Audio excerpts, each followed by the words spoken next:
Ils sont passionnés. Quand ils parlent de leur métier, ils ont les yeux qui brillent. C'est mon métier, ma passion. Pour parler plus de technique, moi j'aimerais bien savoir comment on fait des vitraux. Cassandre, est-ce que tu peux m'expliquer? Parce que moi j'y comprends rien, il y a plein de couleurs, il y a du plomb dans certains endroits. Maintenant, est-ce qu'on utilise encore le plomb par exemple? Oui, toujours. Le plomb et la soudure à l'étain. Donc c'est des colorants ou c'est des pierres naturelles? C'est des oxydes métalliques qui sont mis dans le verre quand il est en fusion. Donc, et suivant la température du verre, quand il est en fusion, ils obtiennent des couleurs différentes. Ça peut aller d'un violet très clair à un violet beaucoup plus foncé, suivant la montée qu'il y a de température.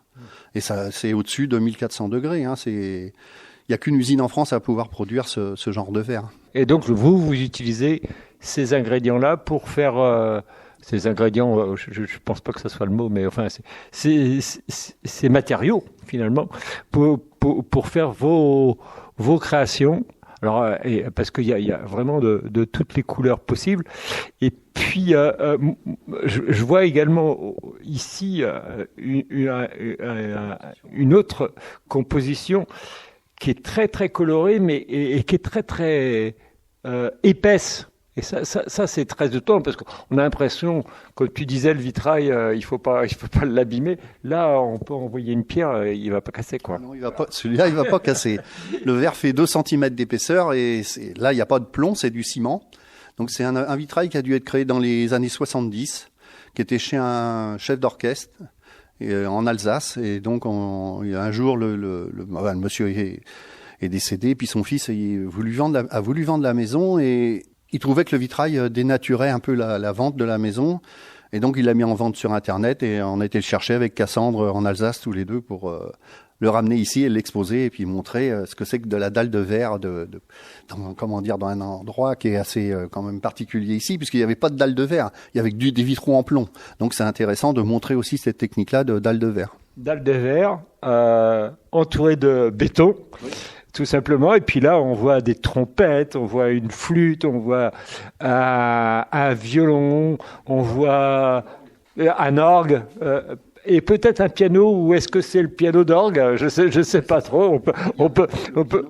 Le piano est là. Voilà. Donc c'est bien un orgue, et c'est absolument magnifique, et c'est d'une épaisseur incroyable. C'est un gros travail, et avec des couleurs qui... Enfin, il y a toutes les couleurs possibles et imaginables de l'arc-en-ciel, ça c'est sûr. Voilà. Alors, dans l'atelier, Cassandre, peut-être tu peux nous raconter ça. Dans l'atelier, de quoi avez-vous besoin pour faire vos vitraux? Est-ce que c'est des gros fours? De quoi avez-vous besoin, et quelles sont les personnes qui travaillent avec vous pour faire les vitraux? De quoi on a besoin? Notre matière première, forcément le verre, le plomb et l'étain. Et après, au niveau des outils, on a très peu d'outils. On a le couteau de mise en plomb, le marteau, nos pointes de sertissage et le rabattoir et le coupe-verre. Sinon, mis à part ça, le gros de notre machine est l'homme, donc on n'a pas besoin d'autre chose. Ah, c'est une machine qui est malléable. On peut dire ça comme ça. Et donc, pour assembler tout ça, il n'y a pas besoin de chauffer le verre, ni rien du tout. Il est déjà travaillé quand vous le coupez, etc. Il est déjà travaillé, c'est ça? Le verre, nous, quand on le reçoit, il est sous forme de plaque plate. Donc, nous, on façonne le verre, on peut le découper. Après, s'il y a de la peinture dessus, on a besoin d'un petit four. On a des fours à gaz ou des fours à électricité, peu importe, mais... Qui permettent de garantir la couleur ad vitam? Non, là, nous, on reçoit le verre et il est déjà teinté. Ça nous sert vraiment à peindre, par exemple, les chairs, une tête, pieds, mains, ou des drapés, des choses comme ça. Et ça sert vraiment à fixer la peinture sur le verre. On monte à peu près à 650 degrés. 650 degrés, c'est énorme. Et donc... J'ai posé une question idiote, mais moi je suis là pour ça, poser des questions idiotes. Il faut combien de temps pour faire pour faire un vitrail. Alors, vous allez me dire, ça dépend de la taille, ça dépend de la complexité, etc., bien entendu. Mais je sais pas, un vitrail d'une taille de 1 mètre sur 1 mètre. Voilà, ça c'est un peu plus d'1 mètre sur 1 mètre. Mais Tout dépend du nombre de pièces. Enfin, par exemple, le vitrail de mon père pour son concours de meilleur ouvrier de France, il y a plus de 500 pièces dedans et il n'est pas plus grand que 1 mètre par 1 mètre. Donc, mais si on compare au bateau où on parlait tout à l'heure, il y a peut-être une quinzaine de pièces dedans. c'est pas le même délire. On va dire que c'est pas le même délire. Et t'as mis combien de temps pour faire ton travail de meilleur ouvrier de France? 350 heures. 350 heures. Tu les as comptées? Oui. C'est parfait. Voilà. Eh ben, écoutez, moi, je voudrais qu'on finisse par le fait que vous ayez envie de partager votre passion autour d'un vrai musée du vitrail dans le coin, et puis également vous la partagez d'abord par les visites que vous faites. Qui veut me parler des visites que vous faites et puis de votre objectif d'un musée? Allez, Henri, tu y vas. J'y vais. Alors, ici, pour venir visiter, on prend des groupes de minimum, faut 10 personnes, jusqu'à une 50 ou 60 personnes. Et l'entrée est de 10 € pour les adultes et 5 € pour les enfants. Le but aussi de financer ces visites, c'est qu'un jour, on puisse faire un musée pour que les enfants viennent dessiner dans ce musée. Donc, j'ai déjà acheté plus de 300 tableaux et ce sont que des portraits de forme cubiste. Et je suis en cours d'achat aussi de 70 dessins du 19e siècle qui ont servi à faire des vitraux. Et tout ça, ça serait exposé dans ce musée pour... Alors peut-être aussi certains de mes tableaux, si je peux en exposer. Et voilà. Ça serait louable. Oui.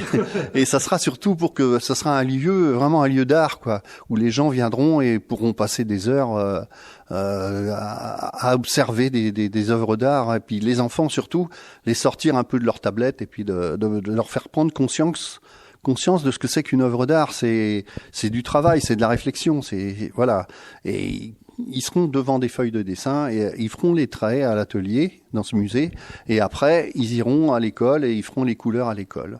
Et on leur donnera des photocopies des tableaux qui seront déjà en couleur ici. Et ils pourront soit s'inspirer des tableaux existants, des couleurs, ou soit créer leurs propres couleurs sur les traits qu'ils auront créés. Alors, en gros, tu veux créer des petits artistes, là? Alors, bien sûr, ça pourra devenir des artistes, mais aussi des designers, des architectes, enfin des gens qui veulent évoluer dans le monde de l'art, c'est sûr. Alors, j'imagine qu'il n'y a pas encore une fondation pour ton objectif, mais si par exemple, s'il y a une fondation, voilà. Des associations. Des associations, voilà. Alors, si jamais les gens sont intéressés par t'aider à mener à bien ce musée, comment ils font pour donner leur obol? Alors, s'ils veulent m'aider, il faut aller sur Hello Association. Et là, Hello Association. Et là, ils peuvent me trouver. Ils trouvent le musée Henri Humboldt. Et autrement, il y a une fondation aussi pour de sauvegarde du vitrail s'ils veulent. Dans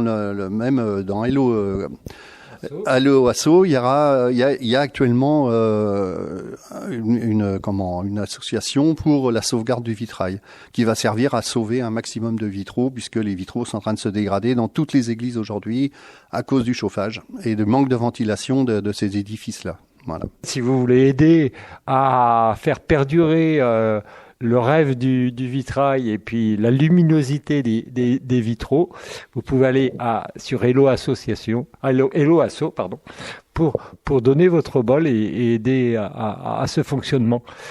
Moi, je vous remercie, Cassandre et puis Henri, de nous avoir donné toutes ces informations. Et je vous dis à la semaine prochaine pour de nouveaux artisans, tout aussi passionnés que Cassandre et Henri, et de nouvelles aventures. Et je vous dis donc à la semaine prochaine.